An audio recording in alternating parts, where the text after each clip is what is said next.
All right, good afternoon, everyone. Thank you all for coming. My name is Brian Cummings. I'm a pediatric intensive care doc here at Mass General, and I also serve in a role as a medical director for pediatrics and the vice chair of the Department of Pediatrics here at MGH. So our goal here today is to make sure there's a common understanding about what's going on with pediatric healthcare right now, particularly the inpatient bed crisis. So as many of you may know, the pediatric inpatient census at Mass General Brigham community hospitals, and all the pediatric hospitals in the state is at very high census and capacity, really exceeding the physical bed space and the staffing capabilities of all of our pediatric colleagues. And this has really been due to the circulation of a lot of respiratory viruses through the fall into now, through the late summer into the fall, now going into the winter. Really in the fall, we were seeing a circulation of rhinovirus and enterovirus. And these viruses were causing very severe respiratory illness in young children, leading to breathing difficulties or leading to asthma exacerbation. So there was a high degree of hospitalization occurring with those illnesses. On top of all that, starting October, there's really been exponential growth in respiratory syncytial virus or RSV infections. And that really has ballooned through the entire month of October. That has created enormous stress on pediatric healthcare because the need for hospitalization has been increased through that infection. Normally RSV is a circulating winter virus. It's very common in children. Almost all children will have seen RSV and been exposed to it, infected with it by the age of 5. And what's happened in the past 2 years with COVID is that a lot of the pandemic and the pandemic mitigations have disrupted the normal viral transmission of a lot of circulating viruses. And so a lot of RSV was not being spread in the previous 2 years. We've had unusual spread patterns and not as many peaks of spread of RSV. And so what we believe is there's been a lack of population immunity in RSV. And so many of our younger children have never seen the infection. And so now that it's circulating a little bit more typically, there are many more people susceptible to infection. And the younger you are when you get infected, the more likely you are to have a more acute presentation.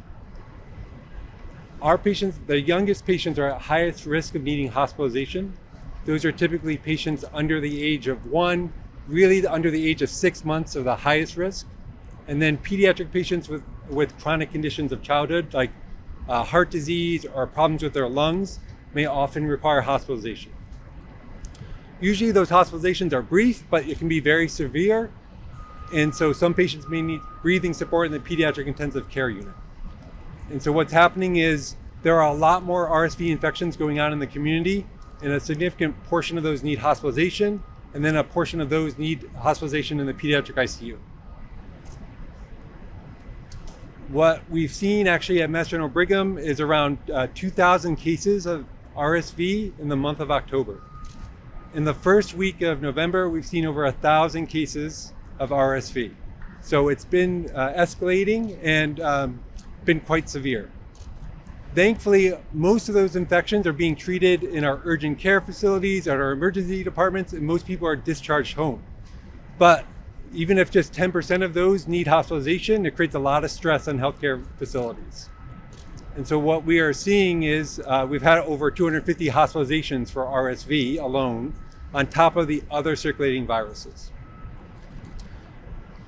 And so you may have heard earlier this month that a lot of our community hospitals are struggling to find beds for acutely ill patients, and that's really all due to these circulating viruses right now, causing increased need for ICU admissions. And so earlier this month, a number of patients couldn't get pediatric ICU beds and were being transferred out of state to other facilities. And so in response to that, the Department of Public Health convened the 5 pediatric academic health centers to get into weekly collaboration calls to ensure that we could meet the needs of the Commonwealth here. That's been very successful in enhancing coordination and communication with all the academic pediatric health centers, but it's really been a lot of discussion about the shared stress that they are all under. And all of us are full every single day. At any given time point, when you look in the morning, there are no available pediatric ICU beds. There are no available pediatric general care beds. And almost all of us are operating over capacity. Today in our pediatric ICU, our ICU is completely full. We actually have 7 patients that are outside the pediatric ICU that would normally be transferred into the pediatric ICU, but we are forced to care for them out of the traditional ICU setting. This is really only possible through the dedicated efforts of our physicians, our nurses, and our respiratory therapist colleagues. And they're really making what would normally be impossible possible right now. But our community EDs are still going to be stressed, and they're still looking to get the care they need for those patients. We've been working with the DPH on a number of things, and we've been really trying to enhance the pediatric staffing and using all available pediatric physical bed spaces in our hospital, our community hospital, in all the hospitals in the state. That is always going to be difficult because our pediatric healthcare providers are also getting ill. So we can't always staff at 100% physical bed capacity. And there is a healthcare staffing crisis. We are trying to utilize our relationship with our adult hospital here to admit older patients to the adult units. So in alignment with the Commonwealth of Massachusetts regulations, patients over 15 can sometimes be cared for by adult colleagues. And we are sometimes using that and collaborating with our adult colleagues here to admit older pediatric patients into the adult units. And that's been working very well. And we've had great collaboration with our adult colleagues here. Our neonatal intensive care unit usually admits patients soon after birth or with extreme prematurity. And they really have stepped up to the plate here, and they are admitting older, we'll call older neonatal patients or young infants into their unit. And they've really helped us try to offload some of the capacity issues we're experiencing. But they are also full every single day. We have been trying to support our community with telemedicine support. And so we've been standing those up for all our community hospitals. And we are working with them every day to try to keep patients in the community when appropriate. In accordance with the DPH, we are also standing up high-flow nasal cannula protocols. So these are ways to give more oxygen support in the community, in EDs and on general care wards everywhere. And we hope this will keep more patients in the community and less stress in the pediatric facilities. And then lastly, we are forced to review our procedural volume every day to see if we can meet the needs of patients needing post-surgical care. Unfortunately, with all the viral admissions, we simply do not have the physical bed space and are not able to make them to meet the procedural demands. And so we have been, unfortunately, been forced to cancel some pediatric surgeries this week to the great disappointment of our staff and our families. But that is an unfortunate reality right now because we have to make difficult decisions about where to place patients. So overall, we are experiencing a lot of RSV infections. That's on top of other existing viral infections. And we are stressed every day. I want to point out that to respond to this requires a lot of collaboration with Mass General Brigham, with the state and federal authorities. And so my colleague, Dr. Bittinger, is going to speak to that in a moment. But first, I just want to talk about the general care of viral illnesses. 99.9% of pediatric patients with RSV are going to get better. But they do need transit support, and sometimes they need ICU support. Most of them can be safely cared for in the community or safely cared for as outpatients. And to speak to that, I'm going to invite my colleague up to the podium, Dr. Alexia Rose-Boudreau, who will speak more to that point. Thank you. Good afternoon. My name is Alexia Rose-Boudreau. How you doing? I'm well. Always on the shorter side. Doctor, would you mind spelling that while they adjust the mics? A-R-A-U-Z space B-O-U-D-R-E-A-U. I'm an associate chief of the department and a primary care pediatrician at one of our community health centers. I am also a mother of 3. What Dr. Cummings has described is really unprecedented in my career as a pediatrician. At the same time, I also know that respiratory illness is something that we go through every single year, and most of our children will be fine. What is important is that we monitor them. We see how they're breathing, how they're playing, and if we start to get concerns that they're tired at rest, working harder to breathe, or not drinking enough fluids, that's when you call your pediatric office. And for the most part, we can manage it, staying at home, resting, drinking fluids, and controlling people's fever. Now, why is this happening now? Well, over the last 2 years, our children really haven't been exposed to the routine viruses. And now that they're no longer masking or social distancing, their immune systems are encountering new viruses and is responding the way we would typically expect it to respond. How can we prevent this? Making sure we're washing our hands, making sure that we are cleaning surfaces, and if you're ill or somebody you know is ill, it is not a time to meet with others, but rather wait until you start to get better. I also want to remind everybody that there are numerous vaccines against viral illnesses, and this is the best time to take advantage of that and vaccinate your children and yourself against any virus for which you are eligible. Thank you. I will now turn it over to my colleague, Dr. Bittinger.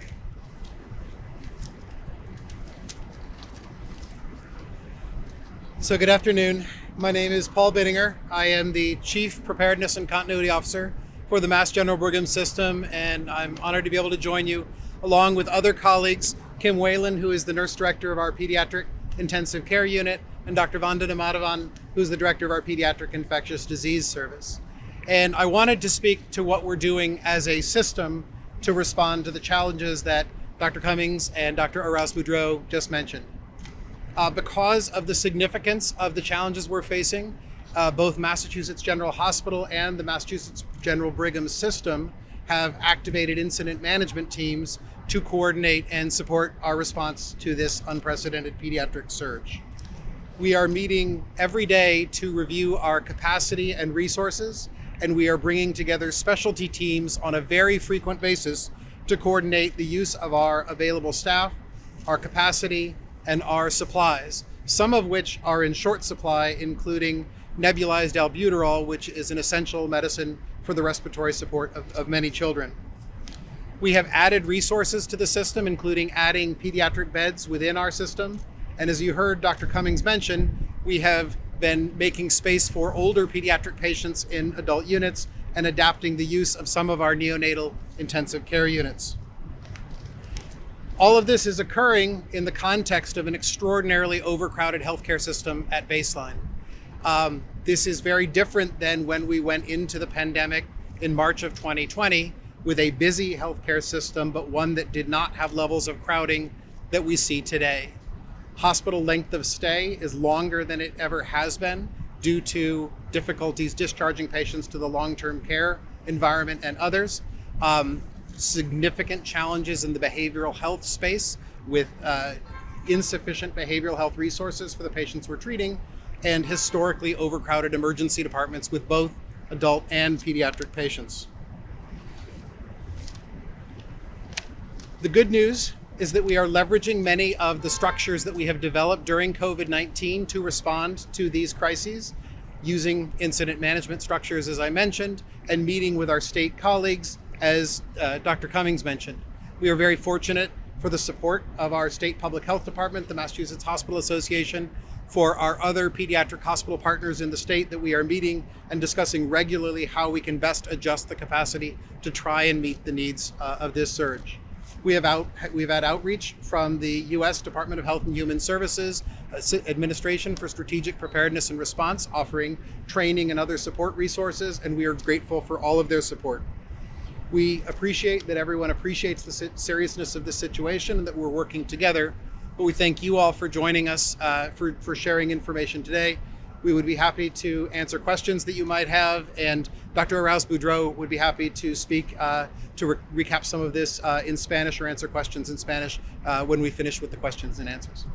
Please. Ask, sort of what percentage capacity you guys are operating at right now in the pediatric part of the hospital, and when you spoke about untraditional settings and adding beds, I mean, what does that look like? Are they in hallways or ambulance bays, or two parts? So it's a few different things. Certainly in the emergency departments, as we've seen for both adult and pediatric patients, we are using hallway spaces as we have had to.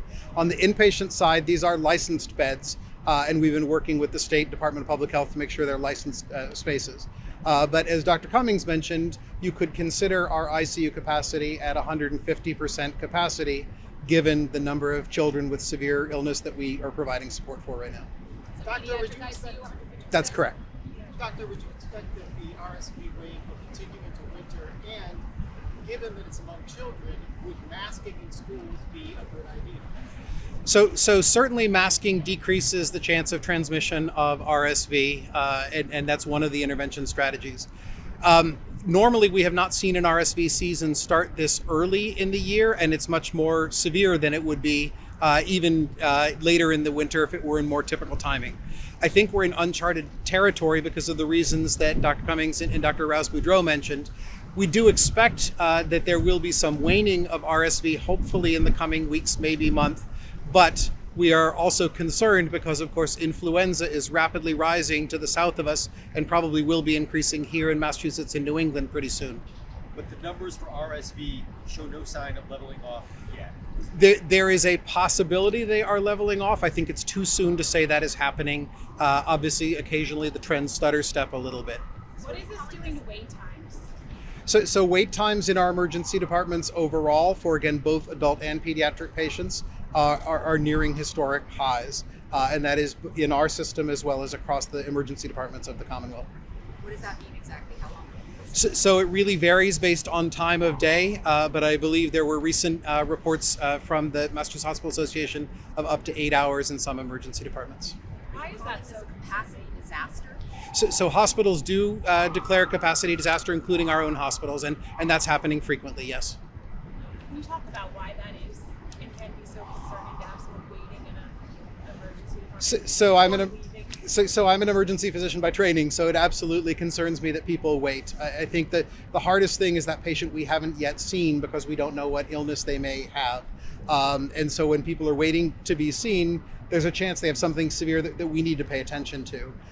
In addition, when people leave the emergency department, if they leave before we've had the chance to evaluate them, there is data that says that they actually have the same prevalence of severe conditions as people who stay. And so that means that we do miss the chance to treat people when they leave before we get the chance to see them. So if I'm a parent and I'm in an ambulance now with my child who presumably has RSV and I arrive here at Mass General, what is the expectation? So the good news is that we still, of course, see every patient immediately with our triage nurses and obtain vital signs and do identify those patients who are severely ill.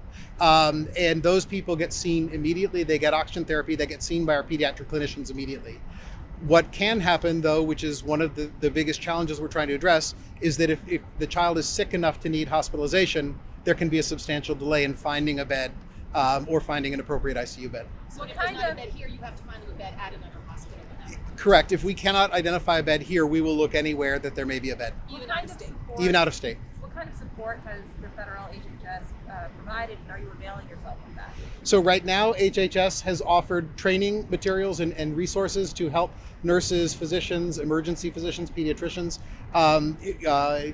learn about other therapies such as the high flow nasal cannula or what we call positive pressure ventilation to temporize severe illness.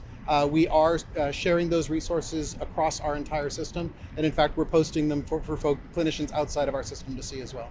Doctor, is the shortage of nebulizer albuterol a national phenomenon due to RSV across the country? The shortage of albuterol is a national phenomenon. I don't know that it's due to RSV. It was began before the RSV wave, but it is certainly being exacerbated by RSV. Dr. Binger, can you speak directly to parents about how do I know when I should come to an ER Yep. versus I can, but I'm going to ask my colleague, Dr. Boudreau, to speak.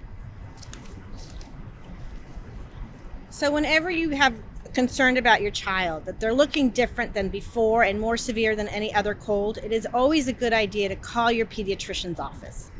Our primary care practices are really staffing to make sure that they can take your call and help make that choice. If there's a point where you see that your child is working very hard to breathe, is even working hard to breathe at rest, or you're certainly seeing any changes in color, that is when you go immediately to the emergency room. Dr. Cummings, quick question for you. When you said that there were 2,000 cases in October, 1,000 in the first week of November. Can you put that in perspective as to how many past Octobers and Novembers we've seen? So typically, as I mentioned, we would see the peak of RSV, those viral infections being in December or January. So it's a much bigger forward shifting. And I know from my ED colleagues, and Dr. Bittinger can speak to that, like the volume has been anywhere from 20 to 60% higher than a typical October. And those are throughout the system at all levels of care, not just the hospitals. 1,000 cases within the past week at clinics and doctors' offices as well. Yeah, so anyone that we did tested at Mass General Brigham that came back positive, those are the number of positive cases we've had in the past week. How many pediatric ICU beds do you have altogether? We have 14 pediatric ICU beds here at Mass General. And as you mentioned, we sometimes have to take care of acutely ill patients either in the ED while they're waiting to get a pediatric ICU bed or on the general care floors until we can make a bed available for them. And so of those 3,000 cases, the 2,000 October, the 1,000 November, you said 250 required hospitalization. Yep. But if you do the math, you've only got 14 pediatric ICU beds, so that's when you transfer people around the hospital or out of the hospital. So about 250 require hospitalization in general care, and then probably another about 10% of that, will 10 to 20%, it just depends on the acuity of the patient, whether they need ICU level care. So about the 250 is just overall hospitalization rates here. What percentage of those who require hospitalization do you end up having to move? You just don't have room for it? Right now, it's really hard to move the patient anywhere. And so as I mentioned, over the past month, we've been talking every day with all of our colleagues at every pediatric ICU in the state. And we've been now doing weekly conversations with the pediatric ICUs in the Northeast. And there simply are no pediatric ICU beds anywhere. So every day, we check in at 5 a.m. for every pediatric ICU. Usually the available beds is 0. So what we're committed to doing is making sure that any acutely ill patient in a community ED that doesn't have access to an academic PICU, we will try to get them to the safest place available that may have the earliest bed open.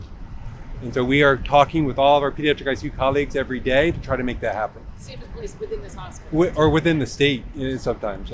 Can you get concomitant infections with RSV, influenza, and COVID, and have you seen any? So your question was, can you have concurrent infections with other viruses? Certainly, and I could have my colleague Dr. Madhavan talk about that, but it's a very common occurrence to have co-infection with many viruses. Someone mentioned that 99.9% of these hospitalized children do get better. Have you had any fatalities in this current wave of RSV? Thankfully, we haven't had any fatalities at Mass General Brigham from RSV. If you've looked in the news, there have definitely been reports of fatalities of patients that had delayed presentation to care or were in that higher risk group. And so it's definitely a concern. But most patients, if they get seen appropriately and get appropriate care, they're going to do well. So if a patient has respiratory symptoms, are they tested for RSV and COVID, or is that the norm? Yep. So it's pretty much the norm that patients presenting with viral infections are going to get tested for a lot of those the viral infections. And so depending on your hospital, you may get rapid tests for COVID, RSV, and flu. At our hospital, we actually do a much more expanded viral testing, so we can test for 23 viruses. So. If most of the country is seeing the same thing, you can't find places to put these children. Are we getting to the point, I'm looking at Dr. Banger because I know you helped with this, to where we're setting up like temporary field hospitals like we did with COVID? Is it that bad? So I'm not aware of anyone who's setting up temporary field hospitals. And I think one thing that's really important to remember with pediatrics is just how constrained pediatric staffing resources are. The number of pediatricians, of pediatric trained nurses is much different than it is for the number of adult trained clinicians. And really staffing would be one of the biggest rate limiters in setting up those surge spaces. So let me ask Dr. Madhavan to speak to the concept of co-infections in the viral environment, and then we'll turn it over to Dr. Boudreau for Spanish language comments, if that's okay. Thank you. So to address the question, it's absolutely possible. Remembering that the vast majority of these children are very young. They're infants, they're young toddlers. And these are children who haven't seen these viruses before and who are more likely to shed virus for a longer period of time. And so initial course of illness might be 2 weeks for one infection, they get something else. And so absolutely, it's possible. And remembering that the therapy might, change. For RSV, as Dr. Cummings and Dr. Boudreau noted, the care is supportive. It's hydration, it's oxygenation. Sometimes children need additional breathing support, need to go on a ventilator. Remembering that for COVID and for influenza, we do have antiviral medications as well. And so the combination of therapies might be different, but we absolutely can see co-infections. For those children that can't, I know some of the youngest ones maybe can't get vaccinated for COVID and probably have it, would a COVID infection overlaid on RSV make things more severe? And should parents at this point perhaps think about getting vaccinated? There's absolutely the potential for co-infections, whether 2, 3, or more, to have a higher potential for complications and requiring that escalation of care. And so if you or your child is eligible for a vaccine, remember that COVID vaccines are now available down to age 6 months. Boosters with the bivalent booster, including an Omicron target, are available down to age 5. Please get vaccinated. Remember that the COVID vaccine series includes multiple doses, and it takes a couple weeks to get full immunity. Please don't wait until we start seeing even more COVID circulation in the community before getting your child vaccinated. Similarly, we're starting to see influenza, as has been mentioned, circulating at higher rates in southern parts of the country. Before we really start seeing a huge uptick, get your children vaccinated. The youngest children who are getting influenza vaccine for the first time need 2 doses, 1 month apart. So it will take 6 weeks before they're fully protected. So getting vaccinated now is absolutely key. Can someone address, are you asking the Department of Public Health for rule changes or anything like that? Can the state do anything more to ease this? I think you mentioned the 15 and over is one rule that you've been able, is that a rule change or? It's not a rule change. We've been permitted, but the state has been encouraging that so far. I think the most important ways in which the state can help, as they've helped with COVID, is through that regulatory support as they provided. This can occur in rapid assessment and licensure of surge spaces, as we talked about before, as well as support for telemedicine, as has been ongoing, so that our critical care clinicians can support other environments. The state has been very, very helpful in leading those regulatory flexibilities for us. And what about the regulations surrounding daycare? Should the state be looking at closing daycare? So I don't know that I would be able to comment on that right now. I think there are so many complicated factors about closing daycare and what the impact that has more broadly. I think again, as Dr. Boudreau mentioned, those infection control measures that we do know work are really important for parents to emphasize with their children, and certainly daycares and schools as well. Thank you so very much. We're really grateful that you all came, and Dr. Boudreau is available now.